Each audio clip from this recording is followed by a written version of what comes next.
Three, two, one. Hello, everyone under the sound of my voice. So, today we are going to be talking about the rise of Nigeria's Grammy Award winner, a musical icon and a trailblazer. We are going to be talking about his background, his music, love life, and how he has made his mark in Nigerian music history. Well, he's not quite done, so let me paraphrase. We are going to be talking about how he is making his mark in the global music scene. Ayodeji Ibrahim Balogun, aka Wizkid, is a Nigerian singer and songwriter. He was born on the 6th of July 1990. He is a prominent figure in the modern day Afrobeat music industry. Wizkid is arguably the biggest and most influential African artist of all time. I said arguably because it depends on who you're asking. Some would say Davido is the biggest, while others would name Burna Boy. Wizkid was born in Surulere into a mixed religious home. He attended Ijebu-Ode Grammar School and grew up listening to artists like Fela Kuti, King Sunny Ade, and Bob Marley. Music began for him at the age of 11, and he formed a group called the Glorious Five with a couple of his church friends. He met OGB Jezreel, a record producer, and visited OGB's studio frequently, where he watched Two-Face Idibia record songs for his Grace to Grass album. He was also present during the recording sessions of late South Sultan's debut album, Jagbajantis. He signed a record deal with Banky W's Empire Mate Entertainment (EME) in 2009. In mid 2009, he dropped out of Lagos State University. He later attended Leeds City University but dropped out after completing 2 sessions to focus on his career. Wizkid began recording his debut studio album, Superstar, in 2009. He released his lead single, Holla at Your Boy, on 2nd of January 2010. The song was nominated for Best Pop Single and earned him the Next Rated Award at the Headies in 2011. The album featured artists like Banky W, Skills, The Prince, and Wande Cole. On the 12th of November 2012, Wizkid performed at the BBC Radio 1 Extra Live Academy in Bristol alongside Trey Songz and Kendrick Lamar. Between 2012 and 2014, he recorded his second studio album, Ayo. It featured guest appearances from Akon, Tyga, Wale, Fino, Banky W, Seyi and Femi Kuti. On the 2nd of November of 2013, the artist performed at the Guinness Colorful World of More concert alongside the band Tiwa Savage, Fino, P-Square, Davido, Ice Prince, Burna Boy, and Olamide. In February 2013, he tweeted a subliminal message. He also moved out of the EME mansion in Lagos and acquired his own home in the Lekki Phase 1 area. It was gathered that trouble within EME began as early as the EME All-Star concert in 2012. The artist left EME following the release of his second album and the expiration of his 5-year contract. Wizkid went on to establish Starboy Entertainment in March 2013. He first signed Malik Berry and Legendary Beats to the label. In February 2014, Wizkid became the first Nigerian musician to have over 1 million followers on Twitter. On the 11th of July 2015, the artist released Ojueleba Remix, which featured vocals from Drake and Skepta. On the 12th of May 2016, Wizkid's collaborative song with Drake, One Dance, reached number 1 on the Billboard Hot 100 charts. One Dance went on to become an international smash hit, topping the charts in 15 countries. The artist signed a record deal in March of 2017 with RCA Records and released his third album, Sounds from the Other Side, on 14th of July 2017. Sounds from the Other Side included several other genres like Afrobeat, R&B.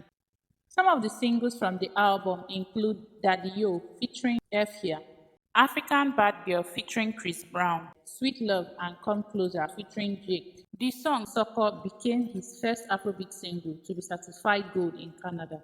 In mid 2019, Wizkid was featured on Beyonce's Brown Skin Girl. This was described as one of his shining moments of 2019. He released his fourth album, Made in Lagos, 30th of October 2020. Essence, a single from the album, became the first Nigerian song to chart on the US Billboard Hot 100. In November of 2021, at the 64th Annual Grammy Award, his album Made in Lagos and his song Essence earned him 2 Grammy nominations. And on the first anniversary of Made in Lagos, Wizkid announced his fifth album, More Love, Less Ego. In September of 2022, the artist headlined the Rolling Loud Toronto Hip Hop Festival, becoming the first African artist in history to achieve this feat. Enough has been said about Wizkid's musical prowess and achievement, so let's take a sneak peek into his personal life. The artist has 4 children with 3 women. His first baby mama is Shola Ogudu. They met in 2010 and had a baby boy, Boluwatife Balogun, a year later. Shola was 19 and Wizkid was 21 at the time. But in an interview with Nigerian Entertainment Today, he denied having a child. Also, in December of 2012, Wizkid denied the baby scandal during an interview with Ben of The Punch. However, in October of 2013, he uploaded a picture of himself and his 2-year-old son to his IG account. The photo confirmed the 2011 report published by Nigerian Entertainment Today. And according to Shola, Wizkid's refusal in accepting the paternity of the child from the beginning made the pregnancy journey very rough for her. And it wasn't until paternity test was done on the baby that the artist finally acknowledged the child. Binta, the second baby mama, is a Guinean American singer and model who had her son Ayodeji Balogun in 2016, named after his father. And just like her predecessor, she had to prove the paternity of the child with a DNA test too. The test took a long while, and she went through a whole year of cyberbullying by Wizkid fans before she was able to prove her claim. Now, let me digress a little. Really, guys, is it really necessary to put your kid's mom and your kids because they are going to find out about this action of yours in the future? Is it worth it to put them through this emotional and mental pain? If you had a woman, then there is a possibility of her getting pregnant. It is the both parties' responsibility to be safe, and you are liable for your actions, not someone else. Yes, this lady you're involved with might have an ulterior motive to be pregnant, or maybe not. But I'm not going to talk about the possibility that it wasn't planned from the woman's end. Let's say it was. It might truly be to entrap you for money, for fame. But you guys protect yourself. And if you don't, then be ready to take up responsibility, at least for the sake of your child. It won't kill you to accept the baby, take care of your pregnant woman while the DNA test is going on. If the test comes out negative, you can bring down hell and brimstone and legal actions against the woman. But if it's yours, you just saved yourself, your baby mama, your child, and the general public of your supposed scandal. Isn't this a logical approach? Except you hate the woman and you're trying to get back at her or something. In which case, if you hated the woman so much, why lay with her? And yes, I love Wizkid and his music, and I get why he needed to do a DNA. But outrightly denying the child isn't rational at all. This attitude is less peculiar to celebrities and more among regular men. It's more crazy if you have the means and still do this because it won't hurt you to actually keep everything under wraps till DNA test comes out. You don't have to confirm nor deny the baby. You don't have to be emotionally involved with the child at that time till you're sure that he's yours, and that's okay. I'll be glad if I have given, even if it's one man out there, 1 or 2 reasons why he shouldn't act like this if he was in the same situation. Don't come for me, Wizkid fans. I'm also a fans. Only me one is a fans. Alright, let's get back to the topic. Wizkid's next baby mama, Jada Pollock, was his manager before she became his baby mama. She's a brand consultant from Britain who has formerly worked with the likes of Chris Brown and Pia Mia. Jada's son by Wizkid, Zion Balogun, was born in 2017, and Wizkid accepted him much more quickly than he did the previous ones. The birth of Zion came as a surprise to some of Wizkid fans, though. It was the news that made the relationship between Jada Pollock and Wizkid known. Although Jada met Wizkid in 2012, she started managing his career in 2015. She welcomed her second child and daughter with the artist on October of 2022. In May of 2018, the relationship between the mothers of Wizkid's second and third children reached rock bottom. Earlier that month, on IG, Jada praised the father of her child for being such an amazing father. Soon after, Binta Diallo took to her IG page to post a number of photos and captions. She went on to call out the Ejuelegba crooner for treating their child unfairly. The artist has also been at odds with his baby mamas at some point. His baby mamas have called him out at one point in time. Shola Ogudu accused the artist of neglect with screenshots of conversations between the two.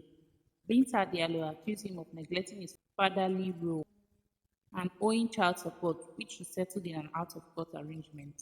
Shola came out in 2018 on IG to accuse him of not caring about their son, while stating that she will no longer be labeled a unquote money hungry. The Starboy's fans were shocked when his manager and third baby mama, Jada, took to her IG story to declare that she's no longer the superstar's manager and she's tired of covering up for the Starboy who keeps abusing her.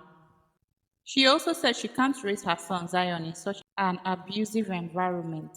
This was in July of 2019, 3 years before the birth of their second child together.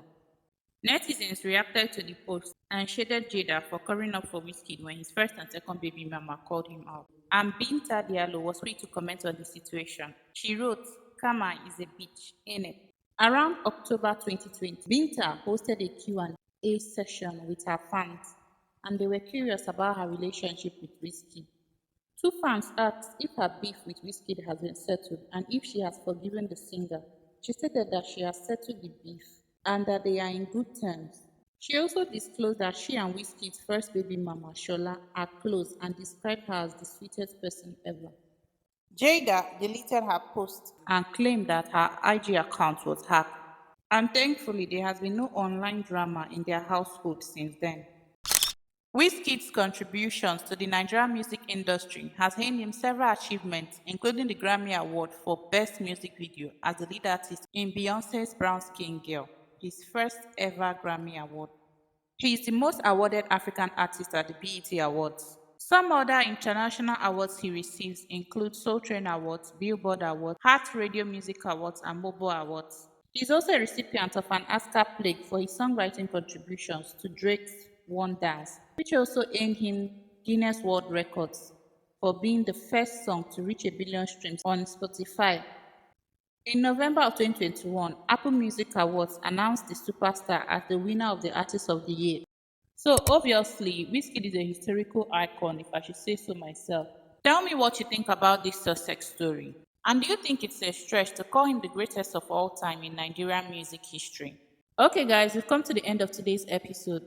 Do well to like this video. And you could subscribe to this channel if you want to see more videos like this. Don't forget to turn on your notification bell so that when I drop my next video, you get notified. Stay safe, stay blessed, stay good, and until I see you in my next video, it's bye.